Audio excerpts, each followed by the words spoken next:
Getting back to the show and the rest of the topics that I have on here, we're going to get to them in just a few seconds. But before I start on the third segment, I want to remind you guys, if you haven't already, if you have any questions or comments you want to make during today's live show, use the tip and donations link that you see on your screen right now and running across the ticker down below, gsmcpodcast.net. You can use that link with any of your questions. Using it makes it easier for me. I can see your question pop up in the chat box. We can engage and interact that way. I can read it on air and maybe take the conversation somewhere else, bring in different perspectives. I think it makes it better. It's also a massive help for this show and the network.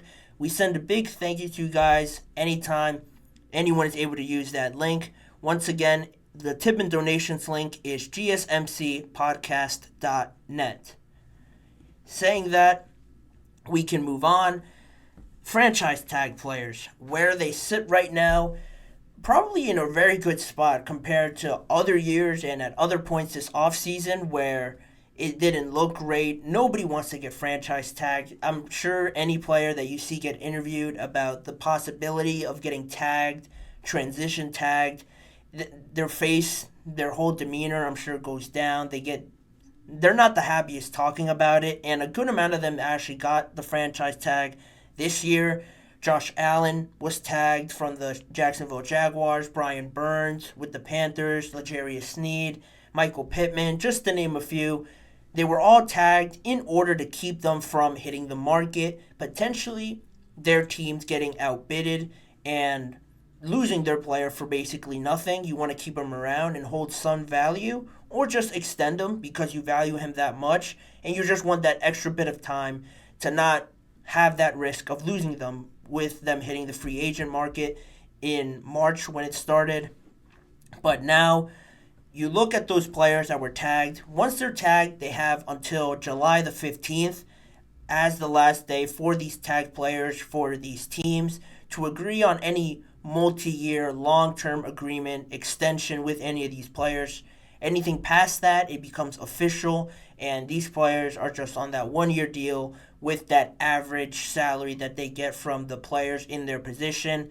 And it's only like a rental if you look at it that way. So you don't want that. You don't want that to just loom over the season, affect the player in any way, affect the team in any way. It's always better to get the extension done.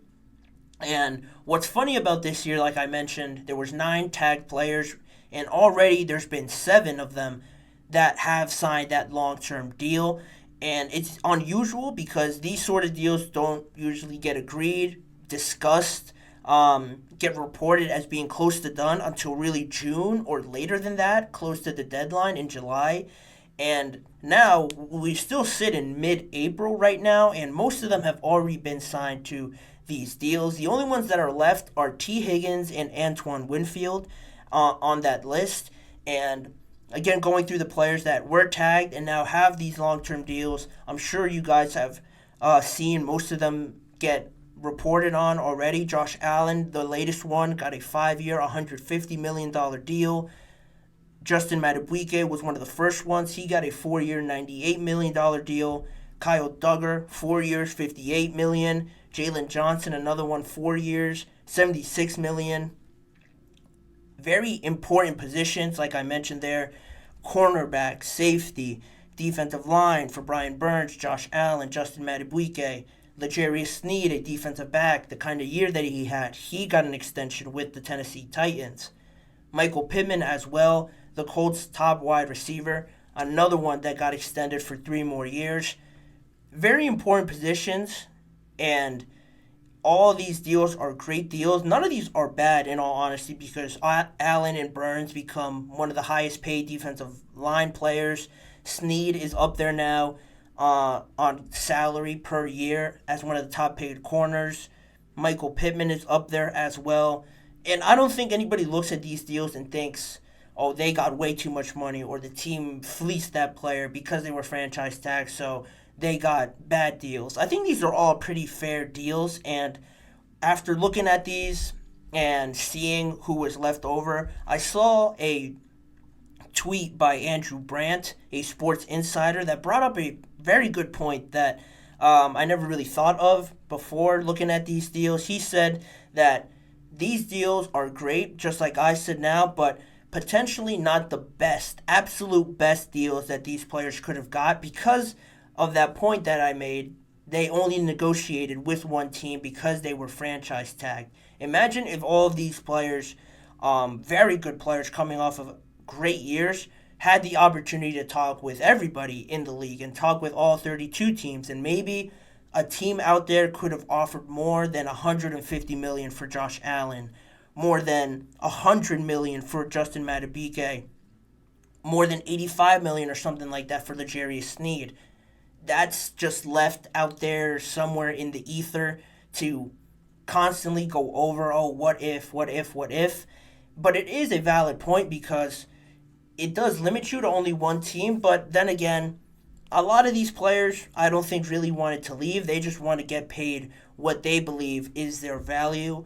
And like I mentioned, I don't think any of them got fleeced or anything like that. I don't think any player should be left unhappy. Most of them are happy, especially the ones that got traded, like Brian Burns, like Jerry Sneed, to go somewhere and get paid what they wanted, because the Panthers, I'm sure, probably couldn't afford that. The Chiefs probably couldn't afford that after they extended Chris Jones to a massive deal as well. So someone had to go. L'Jarius worked it out with the Chiefs at least. It ended on good terms. They figured if they couldn't get a long-term deal done, the Chiefs were nice enough to trade him and have him get paid somewhere else. But now that leaves, like I mentioned, T. Higgins and Antoine Winfield. Really only T. Higgins. Before this, yesterday, Adam Schefter reported that Antoine Winfield and the Bucs are close. There's optimism from both sides that a deal could finally be agreed in one of these next few days. If I haven't missed it, be reported on my phone. Okay, we're good. Nothing has been, there's no breaking news yet on this deal, but there is optimism that it will be close to be done. Maybe tomorrow. Usually all these big deals happen over the weekend, so there is good news that Antoine Winfield can get a new contract soon, and it is reported to also make him the highest earning safety on salary per year in the league. Currently, the highest paid safety on that criteria is Derwin James. He makes $19 million per deal or per year. So if Antoine Winfield's going to jump him, you probably expect him to get $21 million per year. I actually don't know how much Justin Simmons gets. He's another one that was highly paid, and the Broncos just couldn't restructure his deal, and now he's a free agent. That would have been another one that would have been a good note to throw out there. I could just find it right now, but right now that's how it stands. The Bucs and Antoine Winfield are in a good spot right now, and it is big because the Buccaneers already had conversations with Mike Evans. They were able to bring him back. Baker Mayfield, they were able to bring back. And they keep this core group of players that they had success with last year. Minimal success. I'm sure it surprised a lot of people, but now bringing them all back, proving that it's not a one-year wonder. It didn't happen by a freak accident. Being able to build on that success, building on all their low points in the season as well. It's huge for this team because they found something in Baker. They were able to ignite, find that player that was drafted number 1 overall, and it looks like he's fitting in there the best out of any team that he's gone through. And now they're going to be able to keep Antoine Winfield, who had a great year last year, captains that defense. They lost Devin White, which is pretty big because of the talent that he is, but they're bringing back a leader like Lavonte David, Antoine Winfield back there quarterbacking the defense. It's huge for them, and I think it will eventually get done, so that's great. But that only leaves T. Higgins, and the difference with T. Higgins and the Bengals and how his situation is going to play out, the difference with him is that he's the one that asked for a trade. He's the only one on here. I'm pretty sure Brian Burns might have asked for a trade or was the other one that was most unsettled, but he was also another one that asked for a trade or was disgruntled with his team. But T. Higgins flat out came out at some point this year and asked for a trade because the Bengals and his representatives weren't really engaging at all in any contract talks, and he wanted to get that going at least by requesting a trade. Maybe you get the ball rolling, but nothing has been reported or nothing has really made any movement, progression on this end with T. Higgins and the Bengals. And before I move any further, Justin Simmons actually makes $15.2 million per year. So he is up there, but not as much as Derwin James. But anyway, back on T. Higgins. He requested a trade, and that makes people think that there is some bad, negative feelings there. But I'm sure the Bengals feel that if they keep him one more year, he's not going to be pouty or not try his best is what I'm trying to say. He will still go out there and produce, but he won't be clearly as happy as long as he gets a bigger deal. He can be a number one option for a numerous amount of teams. That's clear from what we've seen from him and Joe Burrow, the kind of connection that they have.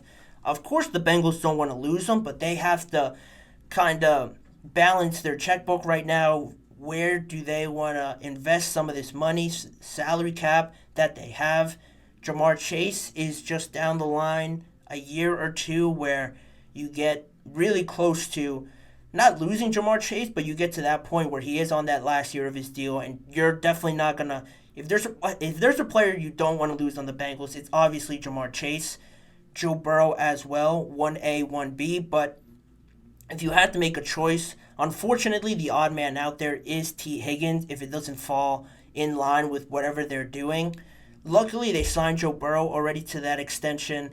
Jamar's gonna get one.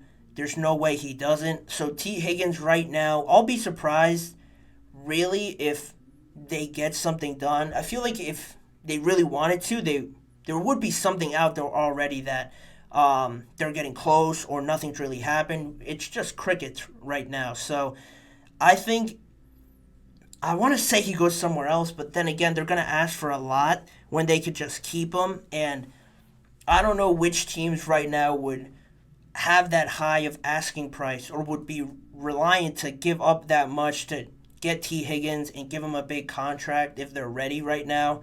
I can't think that off of the top of my head, but I think it's probably most likely going to play out. He plays this last year, then they try and re-sign him in free agency.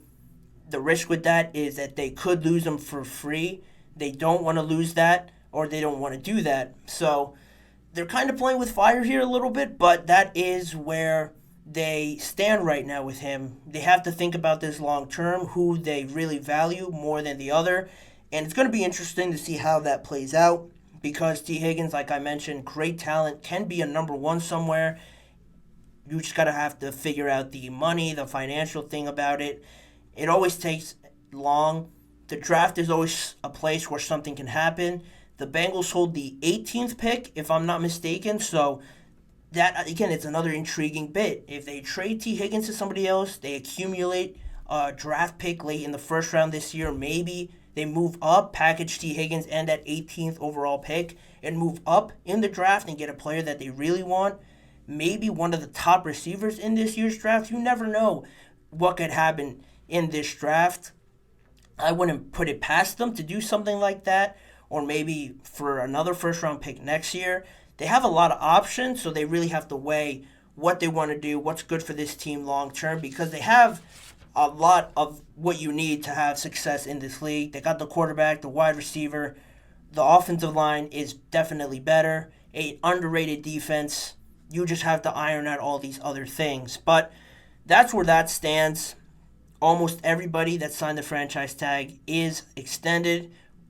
Those last few dominoes just have to fall. So we're going to monitor that as that goes on. But we're going to go to the last break of today's show. And on the other side, we're talking number one overall pick, Caleb Williams, what he had to say to Greg McElroy when he said Caleb Williams has faced not too much adversity in college or up to this point, how that could affect his career in the NFL, what that compares to with other quarterbacks that the Bears should think about. More on that story after this. You're listening or watching to the GSMC Chip Shot Football Podcast.